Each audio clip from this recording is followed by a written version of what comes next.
Live in Nashville, Tennessee. You are listening to the Nashville Daily Podcast. Nashville's #1 daily podcast. Brought to you by Think Nashville. Think Nashville. Think Brad. Think Brad. It's Nashville Daily Podcast.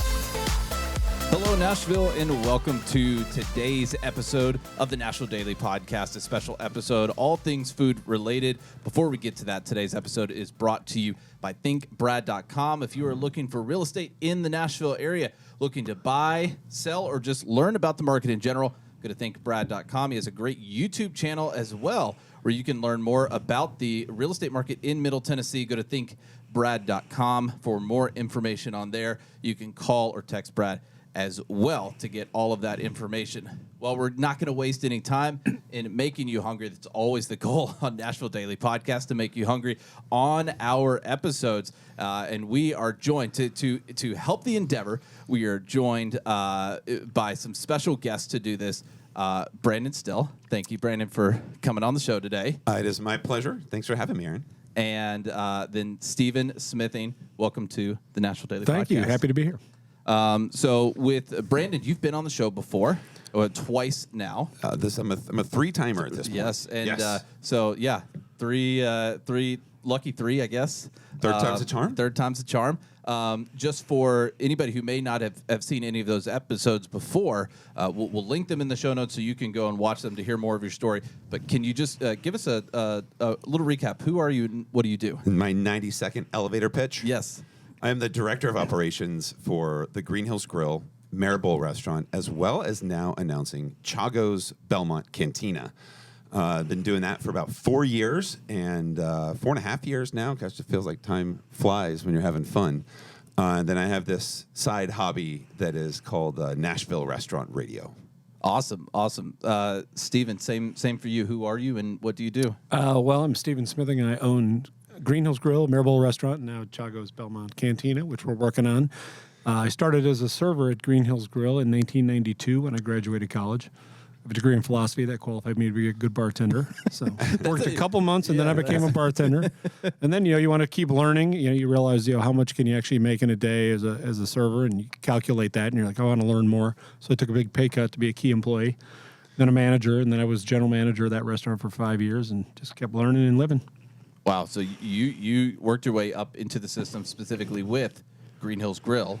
I did. I actually started as a 16-year-old dishwasher at Mortimer's in Memphis on Perkins Avenue. So, wow, how'd you make your way to Nashville? What school did you go to? Well, I went to 5 schools in 5 years, beginning at Vanderbilt University, and I graduated the full tour? Yeah, I did. I graduated from South Carolina. Well, my father lost his job September of my freshman year at Vanderbilt, and I didn't know I wouldn't be going there the next year. My mother did. So, and I didn't really overachieve. I think had she given me some forewarning, I could have achieved greater than I did. I think you're probably doing great right now. Yeah. So, I think sometimes work out, and we're having a good time. We got a bunch of good people helping us, so it makes a difference. What did you want to do with your philosophy degree? Well, I thought I would either go to law school or teach, but I was somewhat of a juvenile delinquent, and sometimes when you get yourself in trouble, and then because of a philosophy degree, you have to be honest. So on the grad school applications where it says if you've been arrested, I had to check the box, and then I had to attach the instances, and I think that's what got me 12 times. 12 times? 12 times. 6 for grad school and 6 for law school. Oh, man. Because my scores weren't that bad. How many times were you arrested? Well, it's personal.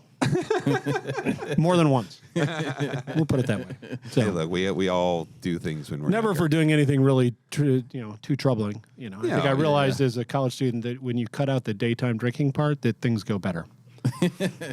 And Brandon, a little bit about your podcast, Nashville Restaurant Radio. Tell us a little bit about that as well. Started a little more than 3 years ago, right as the pandemic started. I think the first episode was on March 14th, and I've been in this community for almost 30 years, and there's such an amazing community, and I just wanted to share kind of some experiences. When you work in a restaurant, you work in the 4 walls of the building really all the time, and I was a district sales manager for U.S. Foods, and I worked for Fresh Point. I sold produce to been in over 1,000 kitchens over the last 15 years, and so many amazing stories, so many just amazing people, and I wanted to just share some of those stories, and then as the pandemic started, I just started talking into the microphone. I think I went on Facebook and made a post that, hey, I'm starting a podcast. Who wants to talk to me? And it just blew up. And so ever since then, we've been sharing stories of people who are in the industry and what they're going through. And it's morphed into mayoral candidates. And, you know, we just had a guy who used to own the #1 restaurant in the world on the show. He's a best-selling author. You know, we've just been having a lot of fun. Caroline Galzin, who owns Nikki's Coal Fired, is my co-host on the show. And like I said, it really is something that's very special, but it's a hobby. It's something that we get to do, you know, once a week, and really excited to be opening Chagos. I mean, that's the thing that we're really pumped about. Yeah. So the Chagos Belmont Cantina. Yes. Fantastic that you guys have reopened Chagos under the new. So you guys are. How does that work? When is it official? When are we going to open or hope to open? Yeah, officially. Well, we hope to open early summer. Sometime in June would be great. Okay. Obviously, as you do, we just had to take out a couple walls and make the kitchen larger. Yeah. You know, we thought that it's not really a very big restaurant, but we thought, especially with our success doing to-go and delivery at Green Hills Grill, that we would be able to leverage some of those sales. And in that very densely populated neighborhood, you know, you don't have to go too far, hopefully, to take care of people. So Yeah. So that's one of the things that we do. We've done at the Green Hills Grill for years, is that we do our own delivery. We have our own cars. We have our own drivers. So how did you arrive at that was going to be a more efficient system than Postmates or anything like that? I would love to take any kind of credit for that, but that is Steve. That is all Steven. I think, you know, people don't know that the delivery companies take 30%, you know, of your money, or that's their standard. This is what we want for you to do it. And then you can purchase your way up there. So not only do they overcharge everybody who's paying on their end, and then they didn't take 30% from you guys. And you can pass some of that expense on to the guest, but you can't pass all of it on. And I've run restaurants for a long time. I mean, I've looked at P&Ls for 25 years. I never saw 30 on the bottom line as a percentage ever. And I'm obviously not very good at what I do, but that number in and of itself, I'm like, well, the easiest part of the whole endeavor is getting it from the back door to your house. The hardest part is getting 10 orders in the right bags with the right food at the right time and doing it quickly and with a good system of operation. Yeah, well, that's awesome. So that's not, because I don't think many people are doing that besides your traditional pizza deliveries and things that have already kind of been ingrained with that system for years. So well, it's been a real blessing, I mean, for what we do, but we're so community focused that it allows us to own the whole process, to where so many people order their food off whatever their third party aggregator is, and then all of a sudden somebody's showing up, dropping off your door. Like, you don't know what they've eaten out of that bag, or how many other how long it's been sitting in the car while they stopped at the Green Hills Grill, they stopped at Charlie's, and they stopped at wherever else. It's an hour old, and then you're lucky if it gets to you. Yeah, and in our system, the delivery driver is a server. I mean, that's somebody who knows the menu and knows how to engage the guest and knows what's in the food, and they understand it completely. I mean, they're paid the same as a server is. I mean, we've kind of looked at the math, and the revenue generation and gratuities for a driver is not that much different from somebody in-house. Gotcha. So you just train all the servers to also be to-go people. Yeah. So if the phone's ringing, pick it up. I mean, I joked that when the phone rings, I said, that's the sound of money. Yeah. Pick it up and take care of somebody. We're in the service business. They don't want it to ring more than 3 times. Yeah. So, so how did you guys arrive at Chagos? Because I want to talk about that, because that was something that was a restaurant under different ownership and management. Is that correct? Yes. Correct. Yeah. Well, we read about it in, I don't remember which publication, but when they announced that they were going to close and that Chad didn't want to do it anymore, and his father Roger and he are the landowners, I just called him on the phone. I mean, I find that most success in life comes when you call somebody on the phone. And if you never do, nothing ever happens. Yeah. So, I mean, he could have said, no, don't worry, we're not interested in talking to you. But we talked here, there. He had some other people who were interested in doing it. Obviously, hopefully the reputation of us paying our bills is good, and knew we paid it on time and could actually operate restaurants. And it was interesting to us. For me, that's definitely a smaller restaurant. I mean, Mare Bull is a 257-seat restaurant, and Green Hills Grill is a 208-seat restaurant. Wow. This is considerably smaller. I mean, it's basically 100 seats. So as we go forward in life, you want to learn how to do different things. As I said, I kept learning. Well, this is just another step in the learning process. We're going to learn how to operate and manage a 100-seat restaurant and see if we can roll with it. What got you interested in Chagos specifically? Was it location? Was it theme? Was it reputation? Or was it just there's a great open spot for a restaurant in Nashville it's already built and we don't have to actually build a restaurant from scratch? Well, I've never built a restaurant from scratch. I got to take other people's restaurants that they're no longer interested in. And most of the time they're not failed restaurants. They're just not really interested in doing the job anymore. Yeah. And I like the service business. I've always been in it. I like to work as well, so I might as well just keep doing it. I still have, children at home who haven't gone to college yet. But what we really saw there was we saw an opportunity to learn that. It's certainly a restaurant with a good name. The people who own it are wonderful people. Chad does a great job. He cared tremendously about it. And it's in a pretty good location, I think. I mean, as we look around the city, a lot of what we look at is, can we actually generate any lunch business there? Yeah. Because when you're paying the rents that people now charge in Nashville, you have to have, I think you have to have a lunch revenue stream. And for us, the to-go revenue stream is another one. And you have to figure out how to add dollars on top of it and feed more people than just especially with such a condensed community. Mm-hmm. I think that to go. Are you going to implement that same to go model? Absolutely. Christopher and I keep telling him, we need a little bit more space. I think, where are you going to put this? Where are you going to put that? But his job is to engineer that small kitchen and make it work, and I certainly trust him to do that. Yeah. But is it always perfect? And would it be exactly what I would do? No, but that's because he's really good at that, so I'm going to let him do that. So he's referencing Christopher Smithing, his brother, who is also kind of our chief technology officer, as well as kind of a corporate chef for us. He's kind of working on the menu, but he's also they've opened 4 restaurants together. So he's in the restaurant helping build out the kitchen, all the design. Really like the most important person. I mean, he's just amazing. And a little bit of our story is we've always kidded about when you work with Hispanic people and you eat all this wonderful food, and so we get to eat it in the morning. I joke that the people who miss out on breakfast are missing the best meal of the day.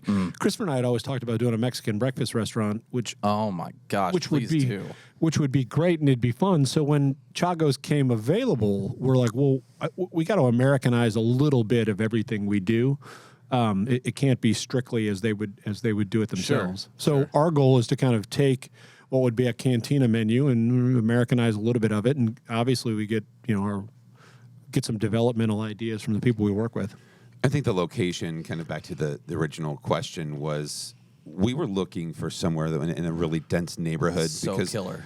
It's great. What we do at Maribel and what we do at Green Hills Grill is so hyper community focused. One of our core values is we love our community. I mean, that's internally as well as externally. And when you're talking about Chagos, that location, where it is, what it is, the ability to be able to serve that community, I don't think we're really downtown restaurant kind of people. I mean, we're really serving the community is where our bread and butter is, and that location is 100% on point for that. What's been the response? Because it was just it's been less than a week since you guys have made that announcement. So what is it? But since you guys have kind of opened the doors now, what's that been like? What's that response been? I think it's been overwhelmingly positive. Chagos was a beloved part of that community as well for 11 years. And they fed a lot of people, a lot of families, a lot of people went through college, eating there, studying there, and every time they come back to Nashville, they want to go eat there because it brings back memories. So I think the idea of us bringing back something, which we did with Maribel and we did with Green Hills Grill, it really is on brand for what we're doing and preserving what really the cultural heart of our city is. I mean, these restaurants are people that's where community is made, and us bringing that back is something that we're really excited about. This is a little bit off topic, but I can see you two and your brother. Do you guys watch Bar Rescue? we have. In fact, I joked that Gordon Ramsay called Maribel to see if, or one of his representatives called to see if they could, we were interested in doing the show. And I was like, oh, well, we got some crazy people here who you'd love to have on TV, but I don't think so. I even called the PR person. I said, "All press is good press, right? Is this a good idea?" And she's like, "No, that's don't do that. You don't." And she goes, "You don't need to change what you do." Yeah, Yeah, it was working. I could really see you guys as like the Bar Rescue, the team to walk in. Yeah, the team to walk in, break up the old systems that aren't working, just like rip it apart and make something new.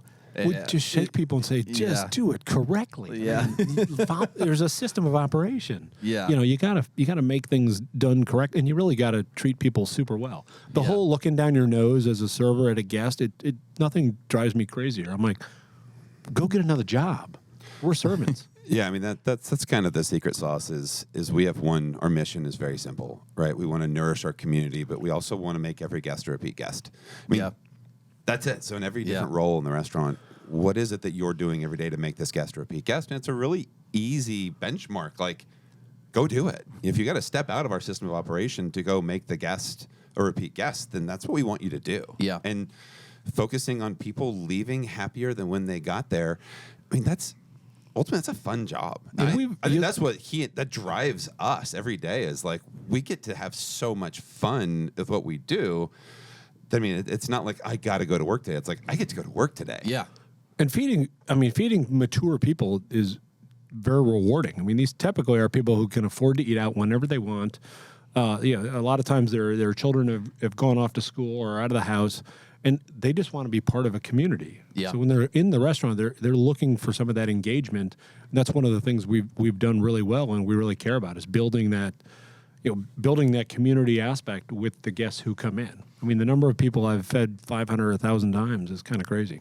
So how did you two meet and kind of create this dynamic duo with you and your brother as well? Well, we've known each other for a long time. I mean, Brandon walked in the restaurant, I think, when we were doing Caney Fork Fish Camp to sell us produce. And so he working with a couple and developing the produce companies that he did, we worked with him at a very, very close level. And personally, we always got along. I mean, I don't have hockey season tickets, and the companies he worked for did. So it worked out pretty well, right? I mean, we had a good time. But I was in a Vistage meeting one time, and this was probably 5 years ago, and the speaker said, if there's one person you could call on the phone tomorrow that would make your business better than it is today, why don't you go ahead and do that? And I called Brandon the next day, and I think he thought, he wants to buy food from us. Well, I was a district sales manager at U.S. Foods at the time, and I did not work with them because they had such an amazing relationship with Gordon Food Service. And I was like, hey, here's my crack in the window. It's our second meeting that I went, you're not trying to pick up U.S. Foods. You're trying to pick up me. Like, what's going on here? And, we talked about going to hockey games. Steven, the way that his restaurants operate, as somebody who works with, when you work with hundreds of restaurants, you get to see a lot of patterns. You get to see a lot of different personalities. And there's some that rise above just how they operate. I can walk in the back of a kitchen and I can tell you pretty quickly what the temperament of the chef is just by how his team around him acts. You get good at your sensory just walking into so many kitchens. And every time I walked into Maribel, it was so kind and it was so just welcoming. Yeah. They were so organized too. Josh Worley, who's our kitchen manager at Greenhouse Grill, was the chef then. He ordered exactly what he needed. He was well planned ahead. He was, hey brother, no problem. He was super kind and I just loved working with him. And every time I go to a hockey game with Steven, we wouldn't even watch the game. We'd just be talking about operational stuff, talking about because he's not just a restaurant owner. He's in the building every day. He's bussing tables. He's talking to guests. He's an active guy in the building, and I think that's very endearing to a lot of people. And for me, it's kind of the style I like. I'm not too good to bus table. Let's go. If I got to wash dishes, whatever we got to do, let's just make the guest a repeat guest. Let's make this experience great. And that was his gospel, and we really aligned on that. Exactly what how we both like to operate restaurants. I think that Nashville has a very, very interesting. It's just an interesting time for Nashville restaurants right now, because on the one hand, one restaurant could be open and be extremely successful based on the niche that they're in, or the random path they decide to go down because there's enough space for a lot of different paths right now. But on the other hand, rent is so expensive and the area is so expensive that it could be a fine line, and you could be open for, 4 months if things don't go well.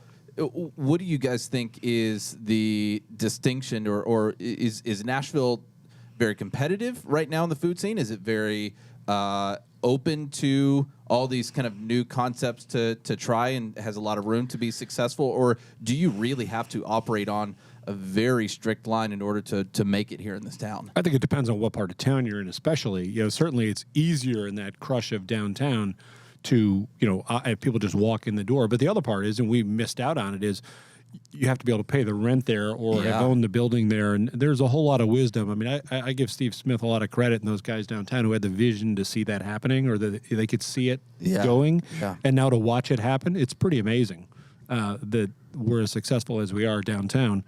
as a community. But that said, it's not really what we do.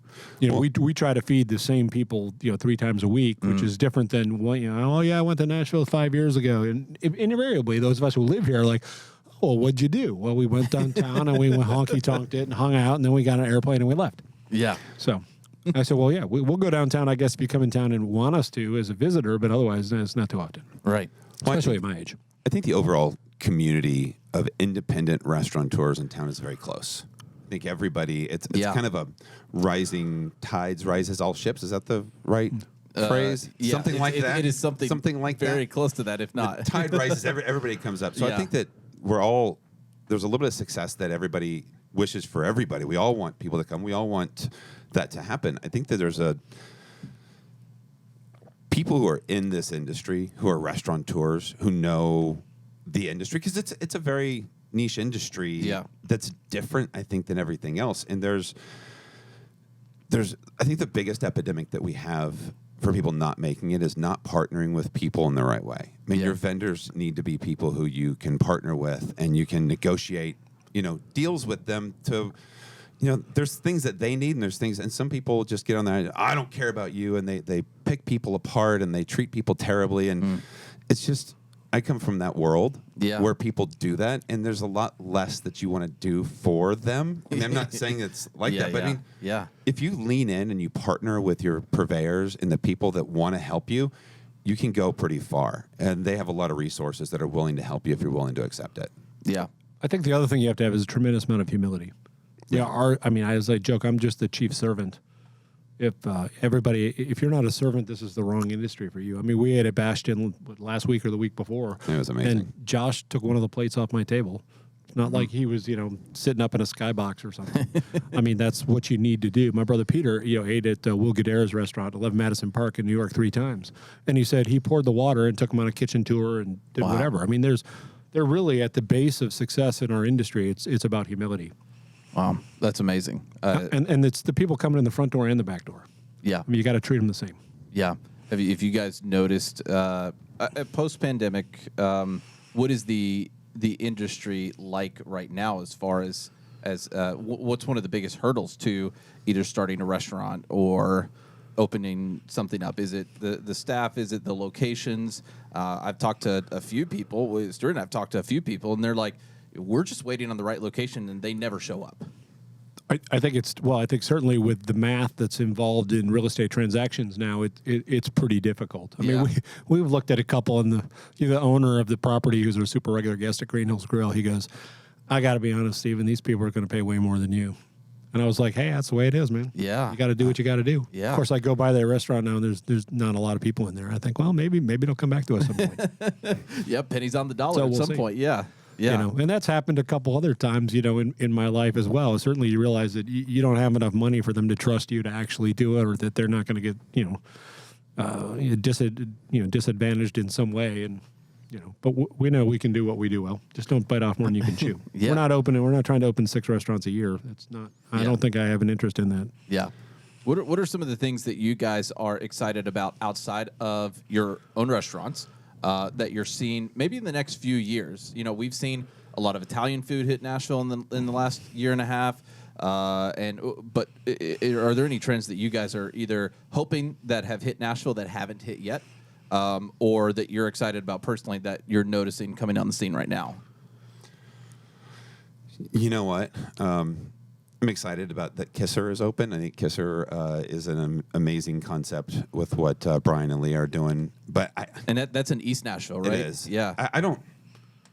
You know what? Not really. I think that I'd like to see a little more diversity. Yeah. In what kind of food we have. There's a lot of American places. There's a lot of Mexican places. There's a lot of. But as far as diversity, I'd like to see some more of that. But I'm real happy with the food scene here. The food scene here is fantastic. There's some really passionate operators. There's some really good. That dinner we had at Bastion the other night it's pretty amazing. It was top notch. It was. We could have walked out. I wouldn't have been shocked if we were in New York. Yeah, wow. That's just one of those experiences. You've got Yolan, you've got the Continental. We had an amazing dinner there not long ago either. There's some world class restaurants in Nashville, and if you haven't been to them all, I'd say start with what we have right now, and go check them out, because I'm I'm full. I'm happy with And then what there's we're doing. East Yeah. Side Banh Mi. Go there too. yeah. Yeah. That's Every Oh, time yeah, I get yeah. to pick up my son from school, he drives now to school. But I was like, "Oh, you want to go get a sandwich?" It's like, "Okay, let's go." I have turned on so many people in East Side Banh Mi. It's like my favorite. And Chad and Gracie, who Yeah. run that place, are two of my favorite people in the city. They're absolutely incredible. Have you had the pho from East Side Pho yet? I have not. No. No, it's at the Wash. Yeah. It's amazing. Yeah.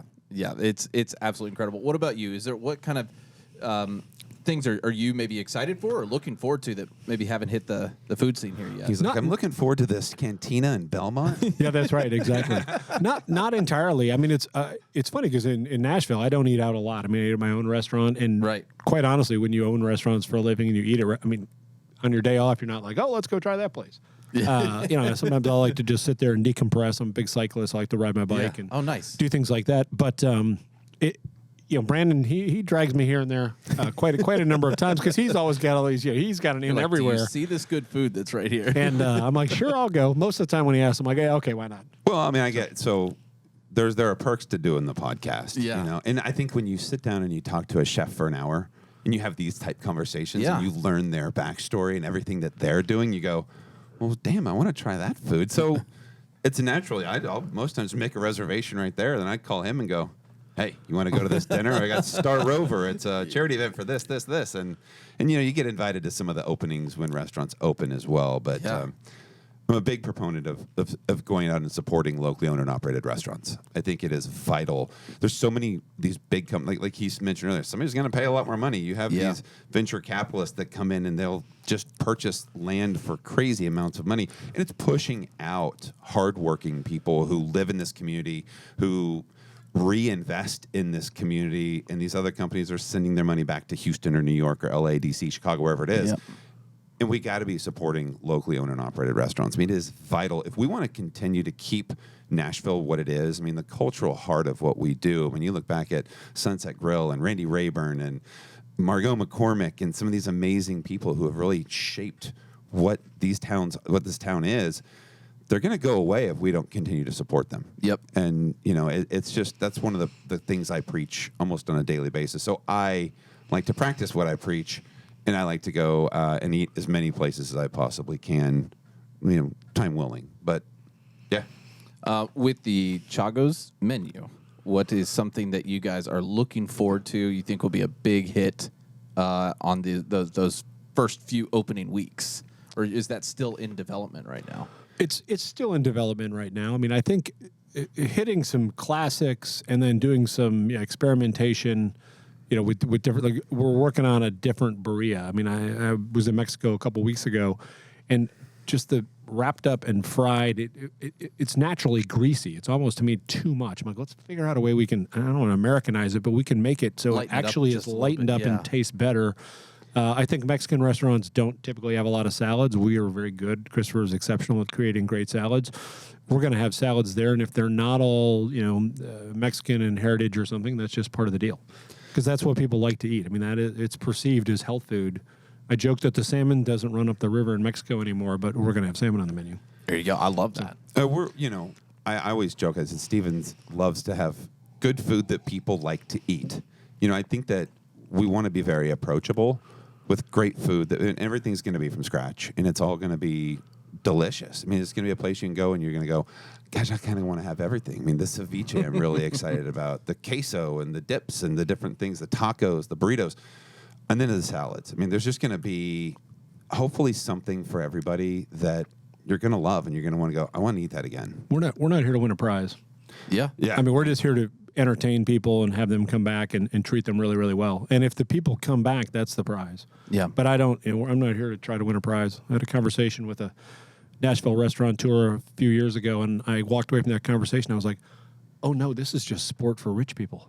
Because he kept talking about, we're going to win this prize. We're going to go to New York City and this and that. And I was like, I'm just trying to feed Brandon's family and mine. Yeah. So yeah. that's what we're going to work on. It's a different mentality for sure. Yep. Well, I'm very, very excited that you both are here on the podcast talking about this. What's something that we haven't talked about with Chagos that you want people to walk away with knowing before we talk about your social media and where people can follow you? It's going to be different than a typical Mexican restaurant.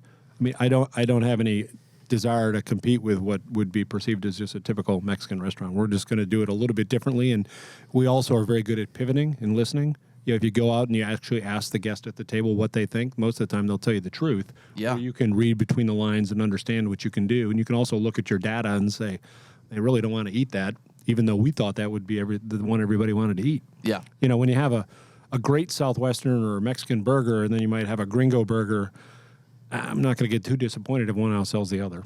Yeah. I'm not forcing you to eat something. Yep. Is there anything that you want people to know about Chagos that you're really excited about? I mean, I think we've covered, the basics on it. I can't wait for people to see it. For me, selfishly, for me personally, I can't wait to see it. I can't wait to I gonna be can't wait fun. to meet all of the people that used to. I mean, one of the greatest joys is walking around the Green Hills Grill and you see so many regulars and you get to really know people in the community. Yeah. And I can't wait to learn a whole new community of people that come in and learn their names and learn what they do. And I just feel like the amount of connections and all of the people through Brentwood and Green Hills and now the Belmont area, it's just fun. I mean, it's just a really exciting time to have a whole new team. I mean, our entire leadership team that's already in place came from Green Hills Grill and Maribel. I mean, these are people. I have a leadership development team, and where we take hourly employees and we really work with them. And we meet every month and we go over all this stuff. And I was able to hire our entire leadership team from that. So we're not hiring anybody from outside. It's our same culture. It's our same people. And I'm just excited to get the thing going and meet all these new people and create some new relationships and experiences. I mean, that's the goal. Yeah. I'm excited to have you both on again whenever it opens. We'll talk about it again. We'll maybe go over a few of the menu items. Maybe we'll do the podcast in the restaurant. You should come choose. Who knows? Yeah. We'll scrap this. We'll come to you and we'll we'll be there. All the queso you can eat. Yes, Get after it. That is very enticing. Queso is pretty good, I have to say. We'll have a Who pot doesn't of like queso, queso? and the podcast will end when the queso's out. Oh, I like that. We'll just get you like 4 gallons. I do want to say, if you're curious about the food, one of the things that we're doing at the Green Hills Grill, we do monthly specials every single month. Beginning of the month, it rolls out. There's 7 or 8 items on our specials list. We are testing out new Chagos menu items right now on our specials list. So if you're curious, the queso is on that specials list right now. There's nice. the birria is on there. We've got a I know. taco salad. Brett will be excited about that. Yes, I mean, if you're curious about it, We have you the want burger as well. Southwestern burger. Southwest burgers. I mean, we've got green chili 4 burger. items that we're testing I right love now. that. So over Green the chili. next 2 months, if you can make it to the Green Hills Grill, that little sheet that gets set on the table that says specials, that's your sneak peek into what Chagos is going to be like. We'd love your feedback. So I mean, if you come in, you try one of those things, ask for me, ask for Steven. Ashton is a general manager there. Ask for investment. Give us your feedback. We'd love to hear it. That's fantastic. Where can people follow you guys on your journey pre-opening? At Maribel's is our social media, at Greenhill GH Grill, and then at Chagos, I'm Brandon_NRR. There you go. And looking forward to congratulations on what you guys have already done. And thanks for being on the podcast today. Really appreciate it. Yeah, we're excited. Thank you for having us. All right. Awesome. Until next time with Big Bowl of Queso. Thank you so much.